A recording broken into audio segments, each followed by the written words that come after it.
Oh, say, can you see by the dawn's early light what so proudly we hailed at the twilight's last gleaming? Oh, beautiful for spacious skies, for amber waves of grain, for purple mountain majesties above the fruited plain.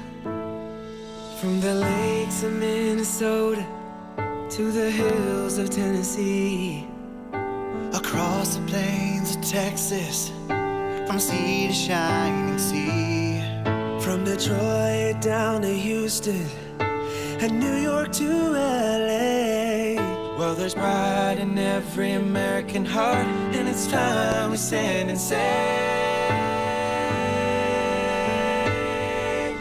God bless America, land that I love. America, America, God shed His grace on thee. Stand beside her and guide her from sea to shining sea. I'm proud to be an American, or at least I know I'm free. And I won't forget the men who died, who gave that right to me. And I gladly stand up next to you and defend her still today. 'Cause there ain't no doubt I love this land.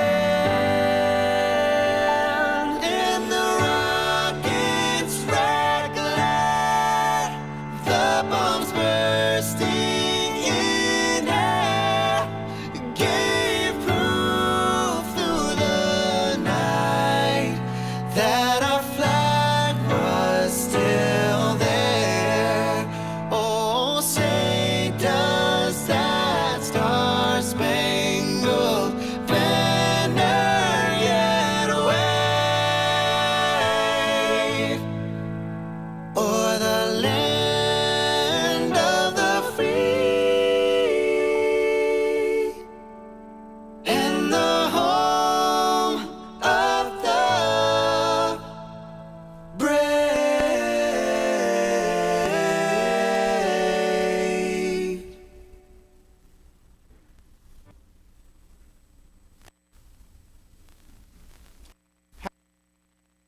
Wow, America's 245th birthday, one might say. Here in University Fellowship, you are welcome. No matter your hopes, dreams, your fears or doubts, no matter your background or your ethnicity, you are welcome here. Can I have some? You are welcome here. If you are seeking or if you are here at rest at what you have found, you are welcome here if you have been here many times or if you have been for the first time.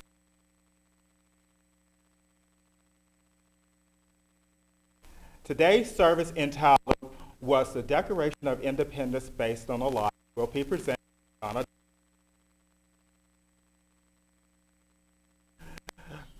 You are going to hear this phrase over and over again as we begin each of our presentations.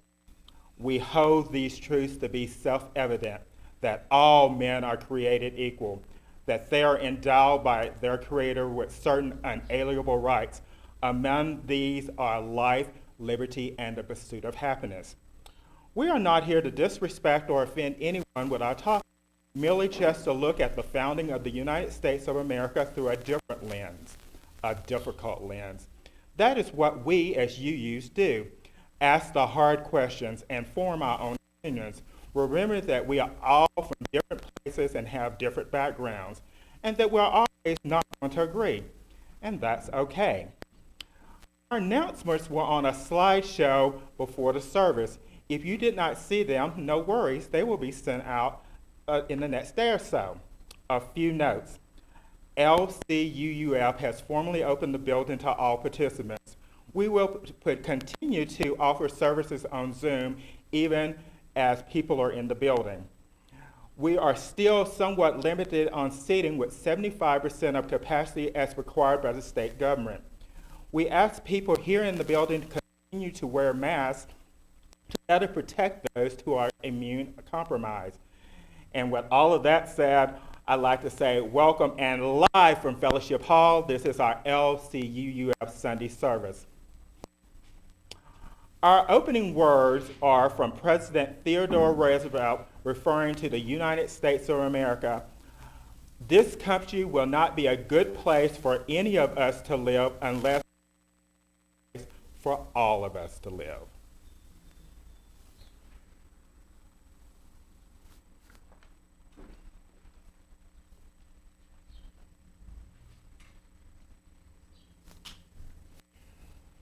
Our chalice sliding words today are by Albert Schweitzer and the Passover Haggadah. At times, our own light goes out, and it is rekindled by a spark from another person.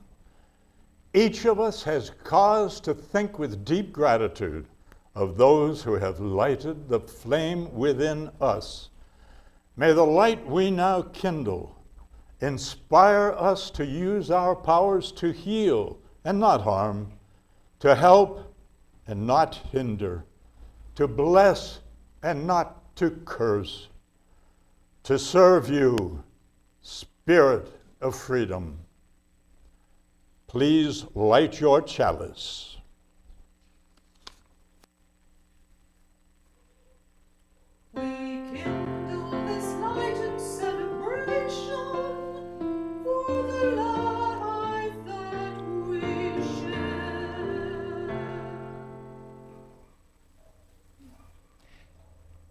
Each week, we take time to remind ourselves that we belong to a community which cares for each other.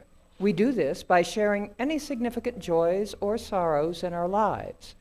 First, let us voice our sorrows or concerns, whatever you or the world may be holding that is in need of our healing and caring thoughts. You're welcome to type your sorrows and concerns in the chat box now, and we'll try to read them aloud. We have a concern from Fred and Mardell Harland. They say the discovery over the past few weeks of hundreds of bodies of Aboriginal children buried in the grounds of residential schools across Canada, the result of intentional government policy and neglect over many years, a blight on Canada's history and a confirmation of the racism and injustices that Aboriginal people have been calling out for centuries.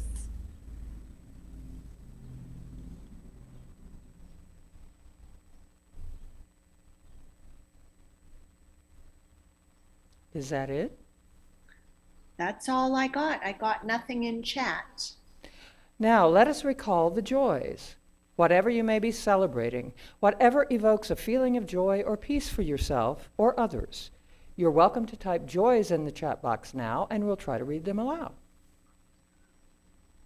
This is Colleen Beery, and I have a joy of returning to Lakeside this week. I'm really glad to be here. And Colleen, I'm going to jump in here because I think you have read the joys and concerns that you've received. Yes. And I know I'm speaking on behalf of Liz, who was a very good friend of Monica's, and the congregation as we say goodbye to Monica, who passed away last evening. Thank you, Trudy. And this care team, it represents those sorrows that are too raw, too difficult for us to share aloud. So many of us have had losses, partners, children, grandchildren, losses that remain present with us every day. So many us have burdens, anger, fear, and frustrations. All of those things that weigh heavy on our hearts. We will light this candle for all those unspoken sorrows.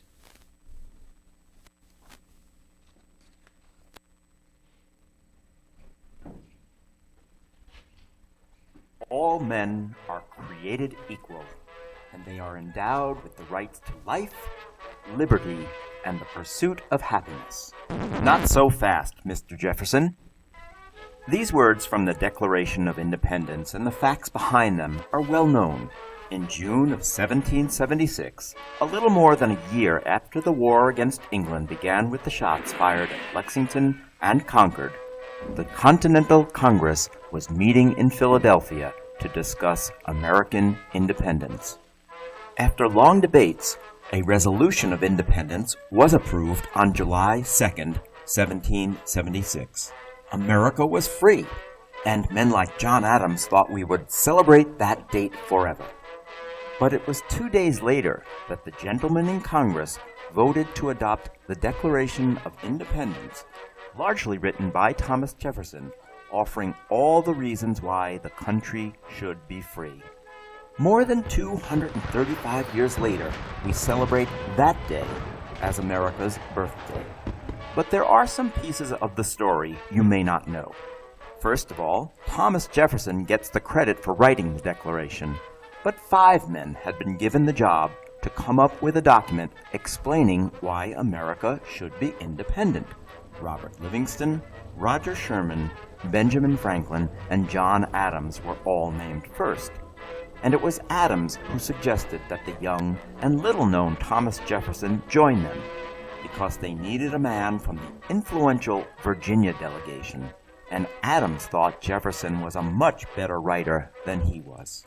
Second, though Jefferson never used footnotes or credited his sources, some of his memorable words and phrases were borrowed from other writers and slightly tweaked.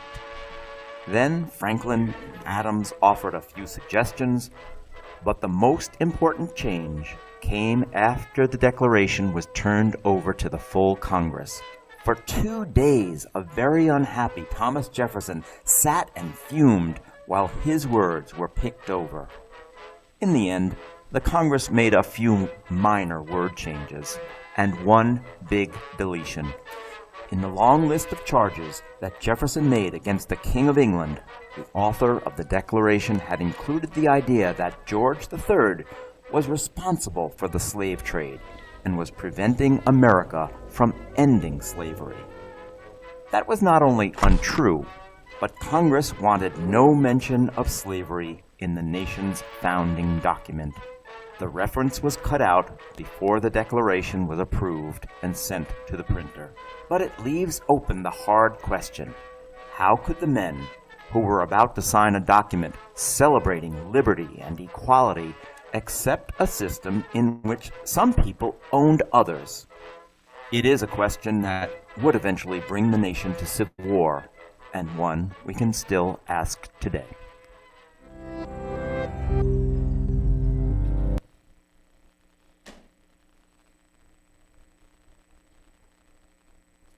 Fulfilling the promise of America. We hold these truths to be self-evident, that all men are created equal, that they are endowed by their Creator with certain unalienable rights, that among these are life, liberty, and the pursuit of happiness. So, what do we know about our founding fathers? Well, while the majority of the members of the Second Continental Congress were native-born Americans, 8 of the 56 men for independence from Britain were born in the United Kingdom. There was a 44-year age difference between the oldest and the youngest, the oldest being 70 and the youngest being only 26. They were a diverse group of white men, as were their religious affiliations. Among the 56 signers, there were Baptists, Quakers, Congregationalists, Presbyterians, Episcopalians, Roman Catholics, and yes, even Unitarians and Universalists. These words, written by Thomas Jefferson, are the summation of our American creed. We Unitarian Universalists sometimes note that toward the end of his life, Jefferson said that he believed that Unitarianism would soon become the general religion of the United States. He was a little bit overly optimistic. He wrote that because there was not a Unitarian church close enough to him to join, otherwise he would have been a Unitarian himself. And so, although he never officially signed a membership book, Thomas Jefferson declared himself to be a Unitarian. But let us also be cautious in our pride. Jefferson wrote brilliantly about liberty, and yet was a slaveholder all his life. Of the 607 men, women, and children Jefferson owned throughout his life, only 10 were freed on or before his death, at which time approximately 130 individuals had to be sold along with Monticello to pay for his debts. Jefferson's notion of liberty, while visionary for his time, did not extend to all people. Yet many enslaved individuals knew of his stirring words and were inspired by the Declaration's proclamation of equality. He understood that slavery was the one issue that could potentially tear the nation apart, but he could not bring himself to come to terms with his own participation in the great injustice of slavery. When Jefferson included a 168-word passage attacking slavery in the draft of the Declaration of Independence, it initiated the most intense debate among the delegates gathered in Philadelphia in the spring and summer of 1776. Jefferson's passage on slavery was the most important section removed from the final document. It was replaced with a more ambiguous passage about King George's incitement of domestic insurrection amongst us. The left-out section of the original Declaration of Independence is one of the many, many aspects that has been omitted from American history taught in our schools. Jefferson's original passage on slavery reads as follows: "He has waged a cruel war against human nature itself, violating its most sacred right of life and liberty in the persons of a distant people who never offended him, captivating and carrying them into the slavery in another hemisphere, or to incur miserable death in their transportation thither. This practical, piratical warfare, the opprobrium of infidel powers, is the warfare of the Christian king of Britain. Determined to keep open a market where men should be bought and sold, he has prostituted his negative for suppressing every legitimate attempt to prohibit or restrain this execrable commerce, and that this assemblage of honors might want no fact of distinguishing dye. He is now exciting those very people to rise in arms amongst us and to purchase that liberty of which he has deprived them by murdering the people on whom he has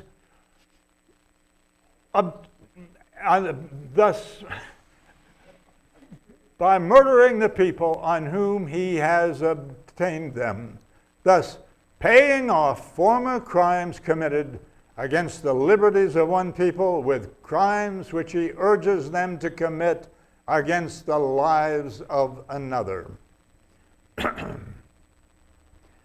Decades later, Jefferson blamed the removal of the passage on the delegates from South Carolina and Georgia and the northern delegates who represented merchants who were, at the time, actively involved in transatlantic slave trade. When news of the Declaration of Independence reached New York City, it started a riot. By July 9th, 1776, a copy of the Declaration of Independence had reached New York City. With hundreds of British naval ships occupying the New York harbor, revolutionary spirit and military tensions were running very high. George Washington, commander of the Continental Forces in New York, read the documents aloud in front of City Hall. A raucous crowd observed the inspiring words, and later that day tore down a nearby statue of George III. The statue was subsequently melted down and shaped into more than 42,000 musket balls for the fledgling American Army. In notes on the state of Virginia, Jefferson wrote, "I tremble for my country when I reflect that God is just, that his justice cannot sleep forever. He believed that to keep slaves in bondage, with part of America in favor of abolition and part of America in favor of perpetuating slavery, that would result in civil war. Jefferson's prediction was correct. In 1861, the contest over slavery sparked a bloody civil war and the creation of two nations, the Union and the Confederacy in place of one. Our democracy's founding ideals were false when they were written. Black Americans have fought to make them true. There is still much to do to fulfill all of the promises of our founding document. For over 240 years, the ideas of Thomas Jefferson expressed in the Declaration of Independence have ignited imaginations, inspired song and verse, aroused political campaigns, social movements, and revolutions around the world. Let freedom ring. God bless America. We shall overcome. Now, let's see how King George III felt about the American colonies wanting their independence. From the Tony Award-winning Broadway musical Hamilton comes the song, "What Comes Next?"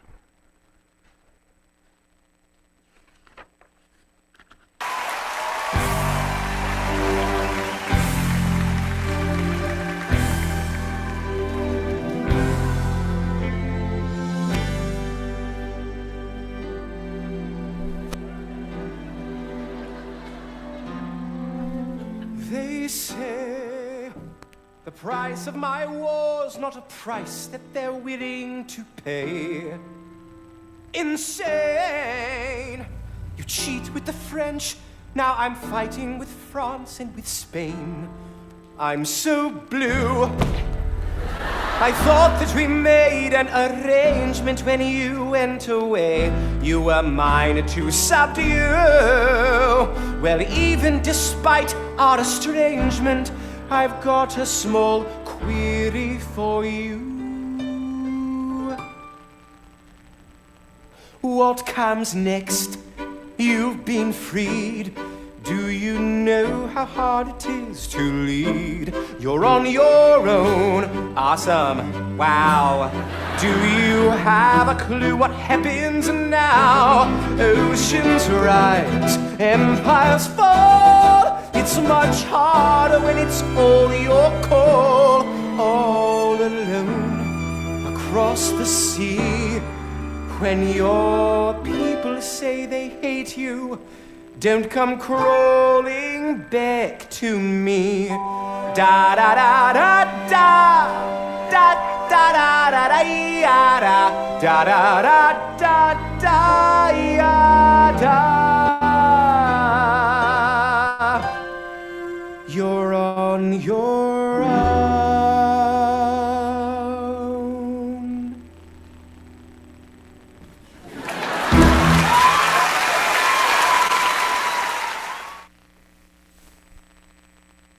We hold these truths. We hold these truths to be self-evident, that all men are created equal, that they are endowed by their Creator with certain unalienable rights, that among these are life, liberty, and the pursuit of happiness. Let's consider the historic words of Reverend Martin Luther King Jr. in his 1963 I Have a Dream speech. King observed, quote, "When the architects of our republic wrote the magnificent words of the Constitution and the Declaration of Independence, they were signing a promissory note to which every fall heir. This note was a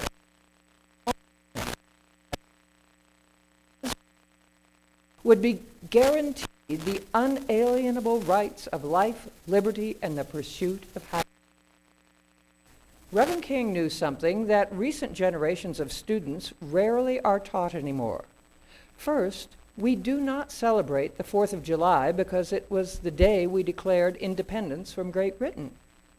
King understood that the Declaration neither justified nor ignored slavery. It condemned it, providing future Americans, as King attests, the moral compass by which to bring our practices better in line with the principle of human equality, which stands as the moral foundation of the Declaration and thus as the standard by which Americans have judged themselves ever since. In his June 1857 speech on the Dred Scott decision, President Abraham Lincoln explained the conflict between the Declaration foundational and the practice. Instead, the Declaration, quote, meant to set up a standard society which should be familiar to all and revered by all, constantly looked to, constantly labored for, and even though never perfectly attained, constantly approximated. He adds, the assertion that all men are created equal was of no practical use in effecting our separation from Great Britain, and it was placed in the Declaration, not for that, but for future use. Here, says Lincoln, is the deepest reason we celebrate July 4th. And Reverend King would make history with its future use of the Declaration's promise more than a century later. A month prior to Lincoln's address, famed abolitionist and former slave Frederick Douglass delivered a magisterial speech on the Dred Scott decision. Douglass says, quote, "The Constitution comes down to us from a slave-holding period and a slave-holding people. We are bound to suppose that blacks are debarred forever from all participation in the benefit of the Constitution and the Declaration of Independence." Instead, Douglass demonstrates that a plain reading of both the Declaration of Independence and the Constitution allows them to, or shows them to include blacks in their beneficent range. Like Lincoln at the time and Reverend King afterward, Douglass knew that the Declaration's principles included, rather than excluded, the black race. The force of Douglass's appeal consisted in exhorting white America to live up to its founding principles. But today, many in our universities teach the historically and morally ill-founded view that equality can come only through rejecting our racist founding principles. Some think it will take more than that. For example, critical race theory, or CRT, originated in the mid-1970s as an academic movement started by legal scholars who sought to critically examine the law as it intersects with issues of race and to challenge mainstream approaches to racial justice. Here are the basic tenets of the theory broken down. 1. Race is a social construct. 2. Racism in the United States is an ordinary experience for most people of color. 3. Legal advances or setbacks for people of color tend to serve the interest of dominant white groups. 4. Minorities deal with being stereotyped often. 5. No individual can be identified only in one way. A black person can also identify as a woman, a lesbian, a feminist, a Christian, and so on. 6. People of color are uniquely qualified to speak on behalf of other members of their group or groups regarding the effects of racism. First, that white supremacy or societal racism exists and maintains power through the law. Second, transforming the relationship between law and racial power, and also achieving racial emancipation and anti-subordination more broadly, are possible. Instead of saying critical race theory, say the truth about American history. Then explain why you don't want that taught to anyone, ever. Critics of critical race theory argue that it relies on social constructionism, elevates storytelling over evidence and reason, rejects the concepts of truth and merits, and opposes liberalism.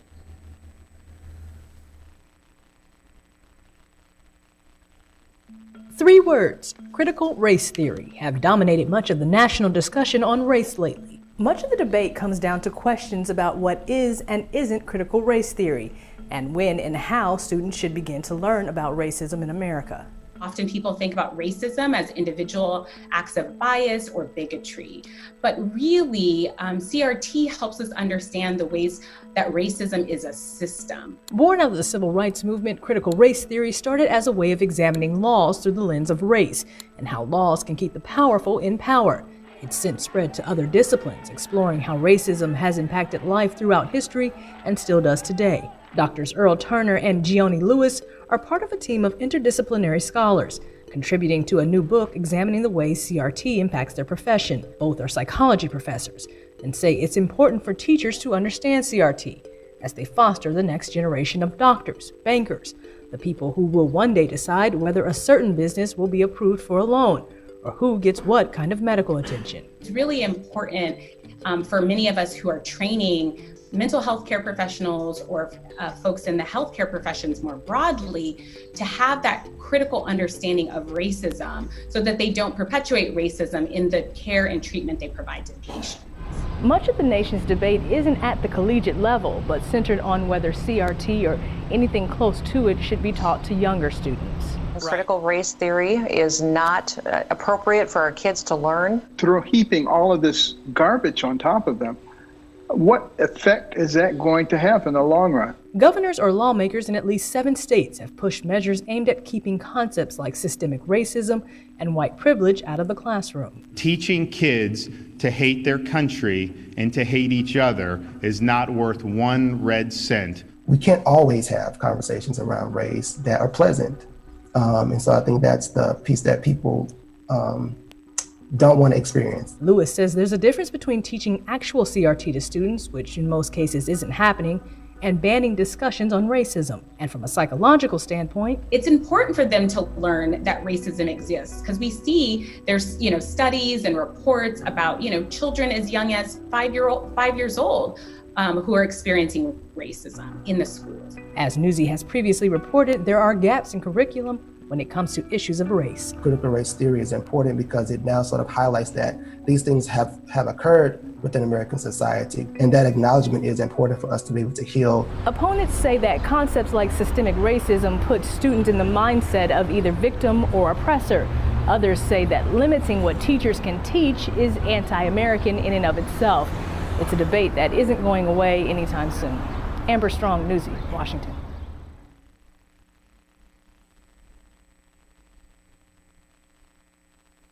Lincoln foresaw the disastrous effects that would follow the failure to teach our founding principle and racial injustices to succeeding generations. Who can doubt Lincoln's premise that a self-governing people can maintain its liberties only so long as its citizens practice reverence for the principles that justify self-government? And who can doubt Lincoln, Douglas, and King's demonstrations that the foundation of these principles is the Declaration's argument for human equality? In doing so, we would come again to understand why the global impact of the Declaration of Independence extends far beyond America's borders. The ideas expressed in the Declaration of Independence have been echoed in hundreds of declarations around the world. More than half the countries represented at the United Nations have a founding document that can be called a Declaration of Independence. From Venezuela, Armenia, and the Republic of Ireland, to Yugoslavia, Korea, and even Haiti, the only nation born out of a slave revolt. We would come again to understand why Lincoln declared the nation built on the Declaration's principles to be, quote, the last best hope of earth, close quote. We could come again to understand why the future of our democracy depends on properly celebrating the 4th of July with all the truths and falsehoods. Today, so many of our rights, liberties, and freedoms that are supposed to come with our citizenship have been taken away, yet we continue to celebrate. Amanda Frost writes in the spring 2021 edition of UU World, "Is the United States of America the society that the Declaration of Independence proclaimed it to be, treating all as created equal and giving the people the power to choose their government? Does it welcome immigrants, as the Statue of Liberty's upraised arm suggests? Did it shed its reliance on race and caste with the adoption of the 14th Amendment's guarantee of citizenship and equality for all born or naturalized in the United States, as the framers of that amendment intended?" Abraham Lincoln understood that we had not lived up to the promise of the Declaration. We had not lived up to the statement that, quote, all men are created equal, that they are endowed by their Creator with certain unalienable rights. And Lincoln rightly opposed slavery. But even he struggled with the idea of full equality for African Americans. After the Civil War, many black and white Americans spoke eloquently for the rights of all men, regardless of color. One of those rights was voting. In some states, even white men could not vote if they were not property owners. Many of our founding fathers wanted to restrict the vote to well-educated white men. They feared that mob rule would result if just anybody could vote. It took decades to give women the right to vote. Susan B. Anthony, Elizabeth Cady Stanton, and Harriet Tubman did not live long enough to vote. And it wasn't until 100 years after the Civil War that we passed the Voting Rights Act of 1965, finally getting rid of poll taxes, literacy tests, and grandfather clauses that gave the illusion of being racially neutral, but had been deliberately designed and had the result of keeping people of color from voting. And the struggle is not over, because in recent years, the Supreme Court has suspended parts of the Voting Rights Act of 1965 and is once again allowing states to pass laws that give the illusion of racial neutrality. Pardon me, I think I have to sneeze. Sorry. Gracias. Voter ID laws are really designed to make it harder for black people, brown people, poor people, and students to vote. We see daily the attacks on voting rights since the 2020 election, mainly because of another big lie. I think some of us thought the struggle was over. We did elect Barack Obama, a black man, twice, but we saw how quickly that hope can be taken away in 2016. We owe a great debt to our founding fathers. They were great people, with many flaws, as most of us have. They were not gods. They were not without contradictions. They believed in the importance of religion as a force for social stability, but most had unconventional faiths. They believed in virtue, but many lived very complex private lives. They supported religious liberty and toleration, and yet allowed states like Massachusetts to establish Unitarian and Universalist churches in towns, which were not the popular religions. They believed in liberty, but many kept slaves. These complex people laid the groundwork for much good, and through all of the ups and downs, they helped make America and its democracy great. We hold these truths to be self-evident, that all women and men are created equal, that the laws of nature and nature's God have given all of us inalienable rights. We, the people as citizens, even if we live in Mexico, are the rulers of the United States of America. We all have the wisdom to live up to the promise of our founders, to maintain the blessings of liberty, justice, peace, equality under the law, and religious freedom, and never take for granted the ability to keep America great and whole.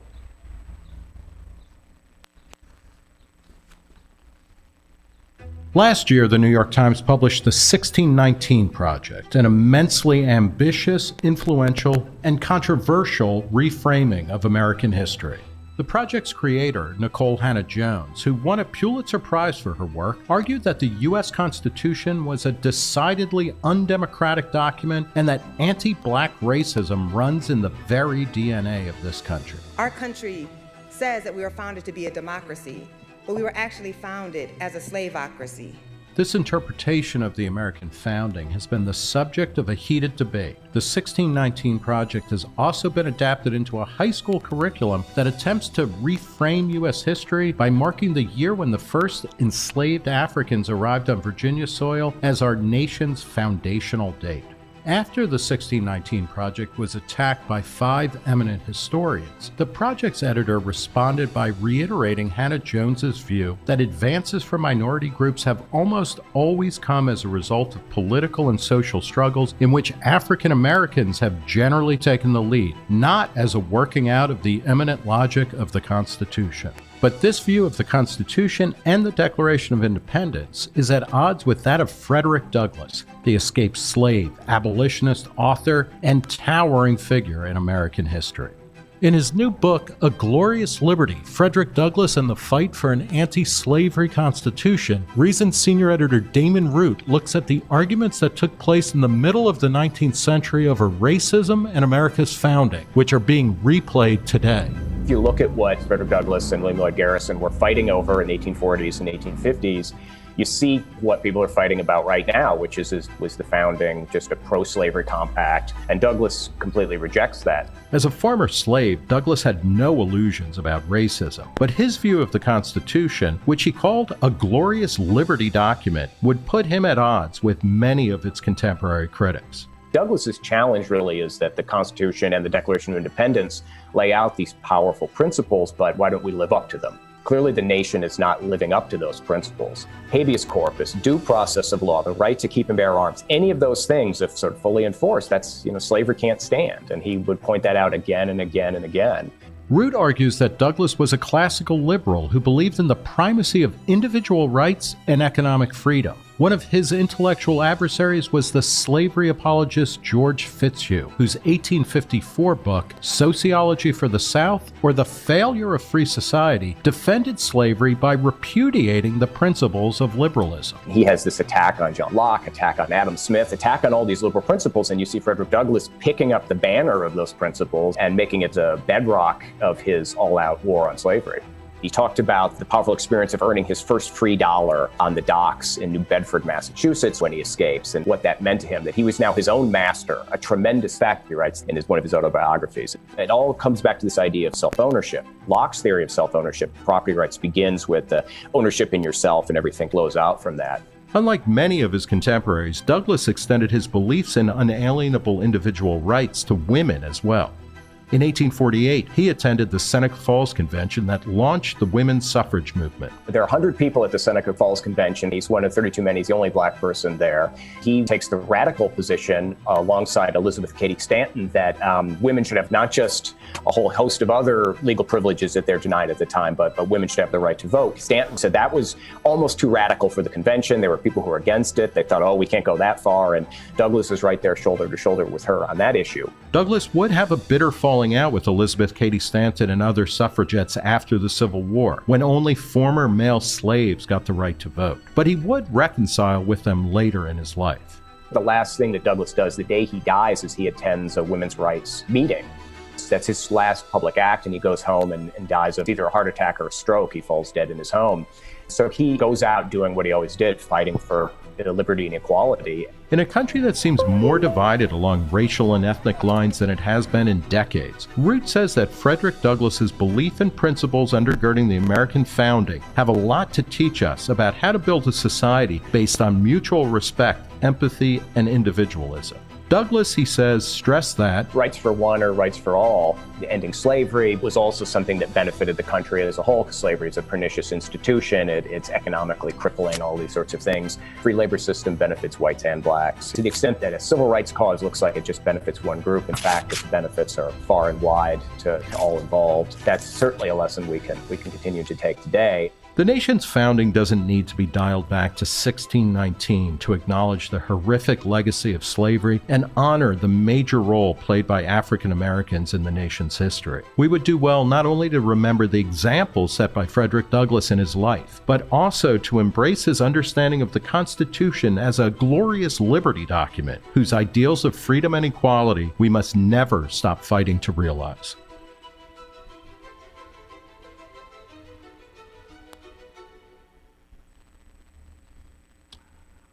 We hold these truths to be self-evident, that all men are created equal, that they are endowed by their Creator with certain unalienable rights, that among these are life, liberty, and the pursuit of happiness.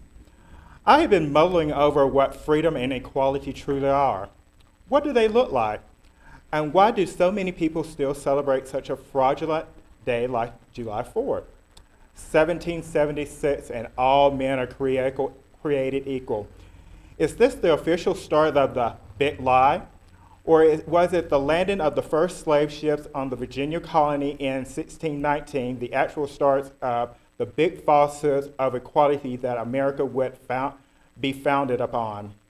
We all know that the United States of America of 1776, all men did not have the right to their own life, let alone liberty and the ability to pursue happiness.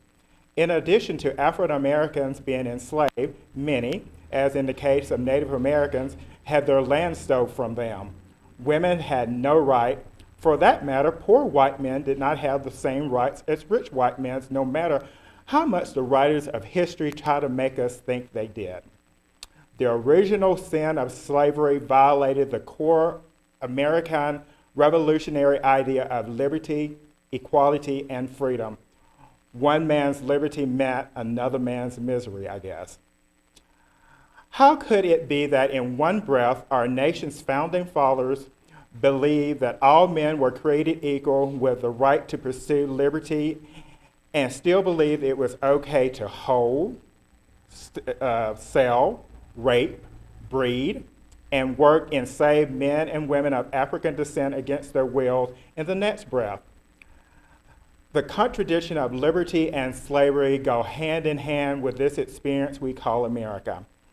Sometimes I think Americans suffer from cognitive dissonance.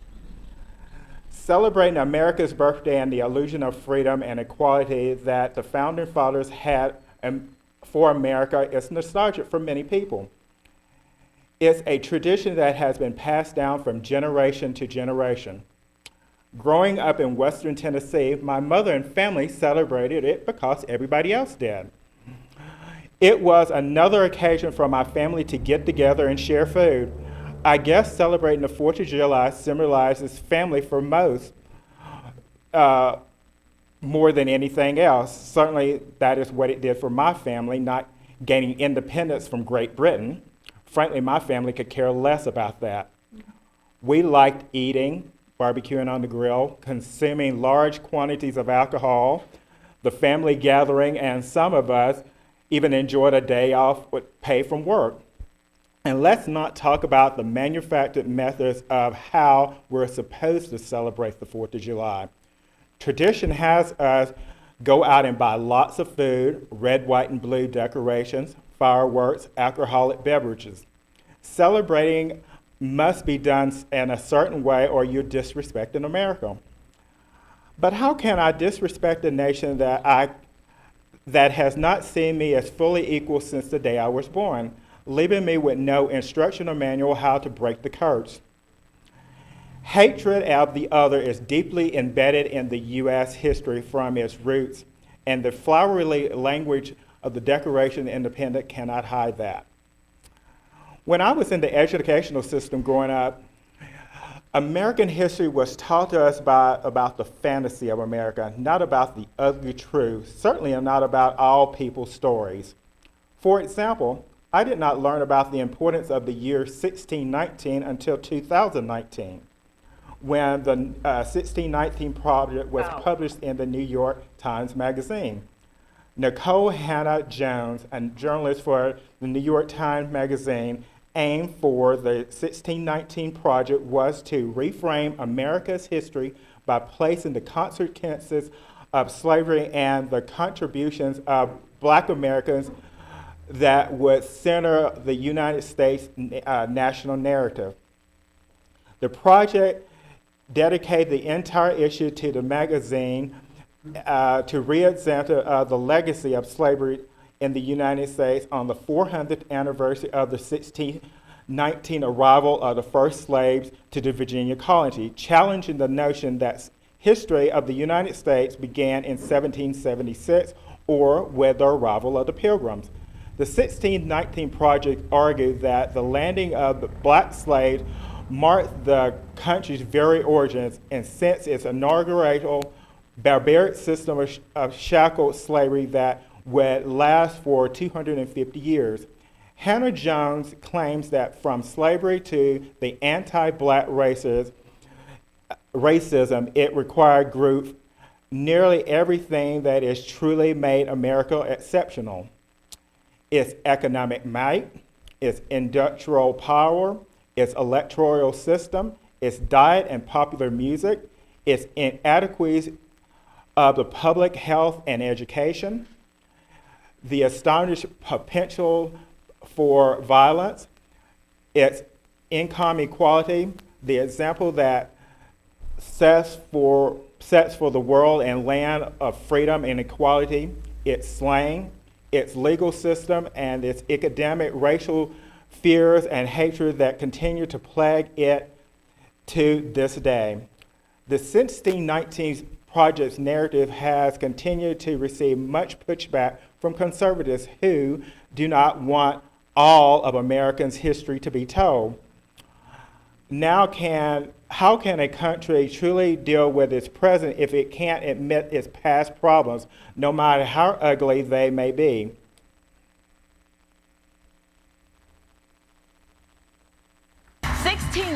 The beginning of slavery here in America and the basis for an acclaimed initiative by the New York Times Magazine to not only observe the 400th anniversary of slavery, but to examine how this country truly came to be. The initiative is the 1619 Project. Here with more, welcome New York Times investigative reporter Nicole Hannah Jones. Hi, Nicole. Hi. Welcome to Chicago. Thank you. You know, I have been seeing people posting 1619, and I feel like as a Black woman and an African-American woman, I should have known what 1619 meant. Explain to folks what this means.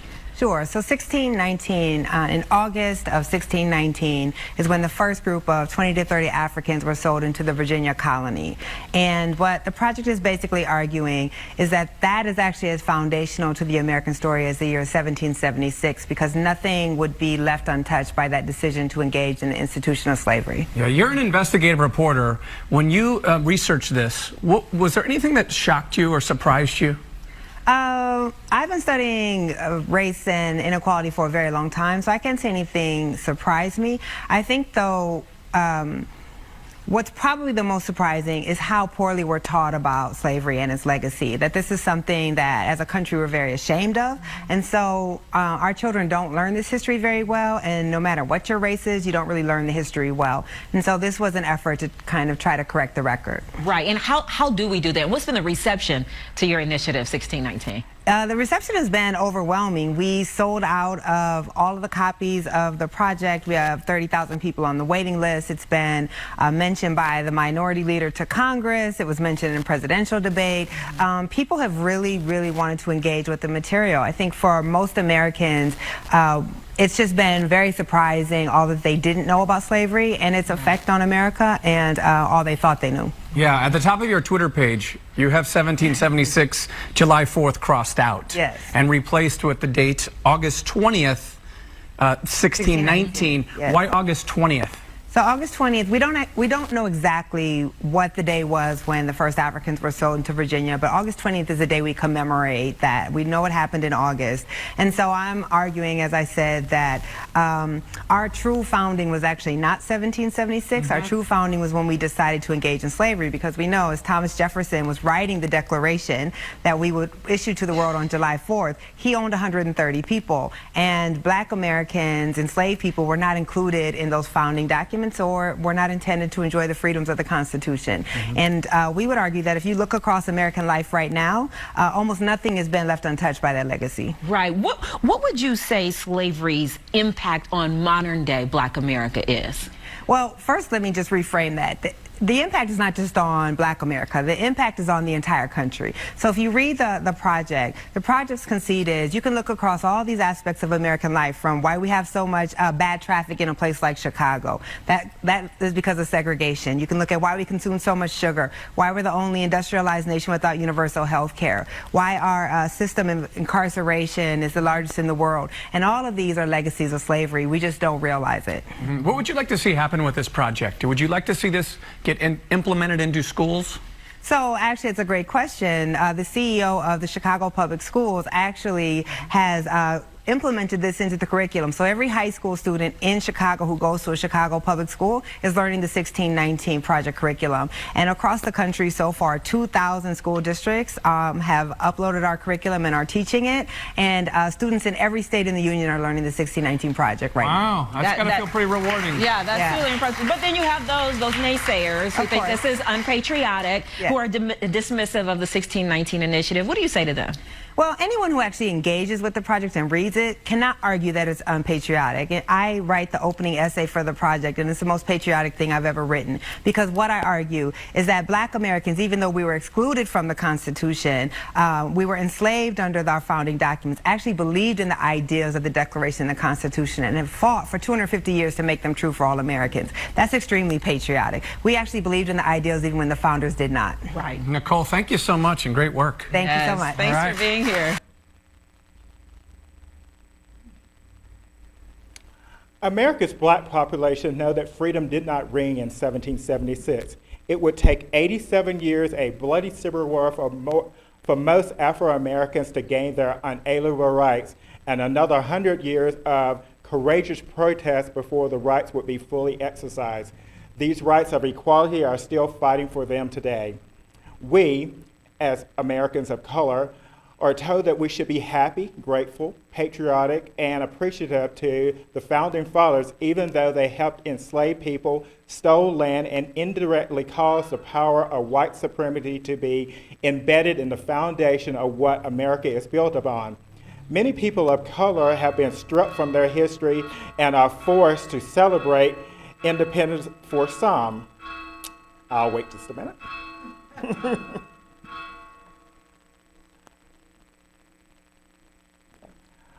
Consuming stuff of stuff has been replaced common sense. As long as it makes you feel good and it makes you have good memories, it's all good. That kind of nostalgia is dangerous. That complacency has gotten us to where we are today. James Baldwin writes, To be African American is to be an African without memory and American without privilege. As we see over and over again throughout history, not everyone in America is truly free and certainly not equal.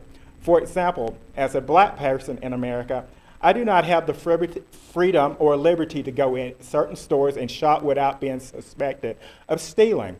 When I was young, I did not have the luxury of driving around in cars with my friends late at night without not being seen as being up to no good. We see on the TV news daily unarmed persons of color being shot and killed merely based on the color of their skin. That's not freedom or equality that our founding fathers alluded to in the Declaration of Independence. I say Black Lives Matter because all did not cover black people when they said all men were created equal. I say Black Lives Matter because all did not cover black people when they say with liberty and justice for all.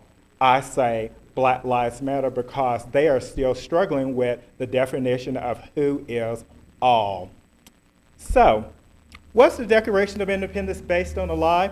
Personally, I say yes, just because of that little word all. That's why I think it is important that we know all the history of all people, the good, the bad, the parts that we're comfortable with, the parts that challenge us. The United States as a country and we as a world must look at our neighbors straight in the eye and say, tell me your story so I can understand. Until we know where we come from, we will never know where we're going. I think Dr. Maya Angelou says it best. Won't it be wonderful when Black history and Native American history and Jewish history and all of U.S. history is taught from one book, just U.S. history. When you know better, you do better. A few of you have asked me about the research for this talk. I have included the research sources in the order of service this morning in case you would like to learn more about today's topic. I know these conversations are difficult to have, but we must have them. So that we can learn with an open heart and understanding forgiveness of those parts. I would like to close with the covenant statement from my former UU Church congregation in Spartanburg, South Carolina. I think it states how we as UUs and people should view the world. We are a people of faith and hope. Together we covenant to strive to become our better selves, to honor both the critical mind and the generous heart, to prove that diversity need not be divisiveness, and to respond to the systems of violence and oppression with a power of a love beyond belief. Blessed be.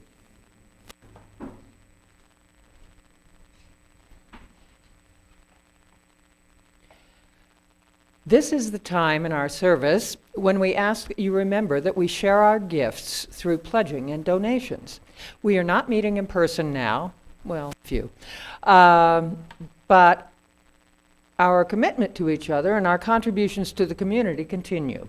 Instructions for payments to the fellowship are on a slide during the announcements before the service every week. And while you are considering your gifts to the fellowship, remember that each month LCUUF donates 5,000 pesos or more to the organizations providing food aid in our local community. For the month of July, we've been supporting Operation Feed San Juan Cosala. When you pay your pledge, please add something for Share the Basket, as you used to place pesos in our physical basket. You can donate in the same way as you pay your pledge, but please donate Share the Basket separately, or indicate what part of your donation is for Share the Basket. Your offerings are gratefully received.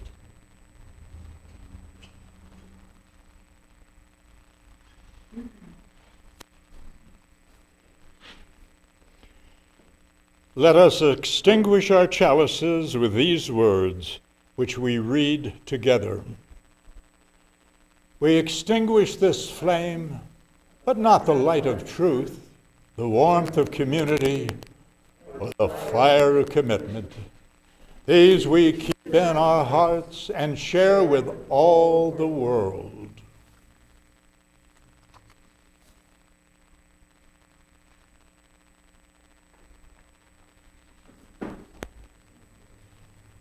Our closing words are by various Americans. Guard against the impossible, the pretense of patriotism by George Washington. America will never be destroyed from the outside. If we will lose our freedoms, it will be because we destroyed ourselves. Abraham Lincoln.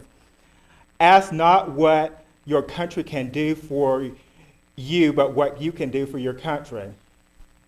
I think patriotism is like charity. It begins at home. Henry James. Patriotism means to stand by your country. It does not mean to stand by the president or any other public official. Theodore Roosevelt. May we think of freedom not as the right to do as we please, but the opportunity to do what is right. Peter Marshall. The nation will remain the land of the free only as long as it is the home of the brave. Elmer Davis.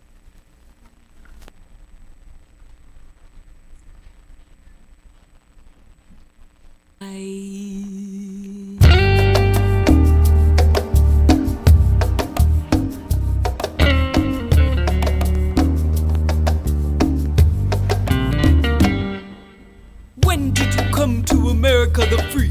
Who are your ancestors? What is your creed? Who is the Father and the Son and the we? Where is the spirit that sought liberty? When did you come to America? Long, long before when the buffalo walked. When did your hands burn like gold? The thing that made this land your pride and your joy.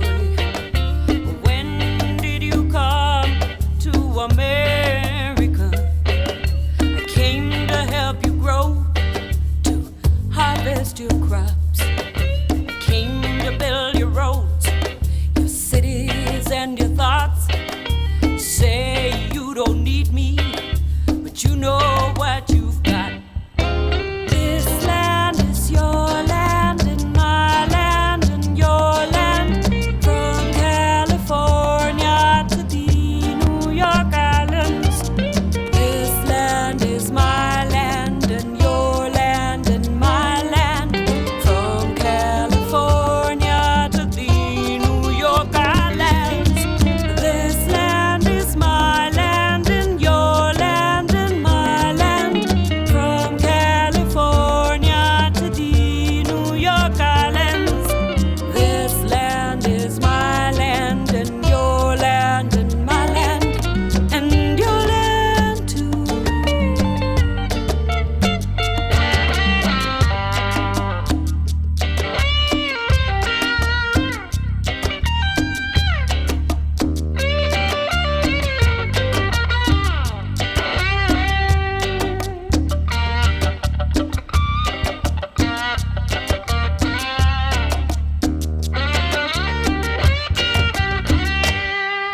Say you're American, but what does it mean? You are the particle, the dust in the scheme. Now that you have all the things that you want, did you ever look around to see who you forgot? When did you come to America? Garden of Eden, Garden of Rush. Blank hearts, the comforts, the dream for what we fought. The crossroads is here now. We forget our debt too much. I really don't know who I am, but I will. I know there's a purpose, there's a reason for me to be here. Dust is to dust, heavy memory. Even if they grind me, still dust I will be. This land is your land and my land.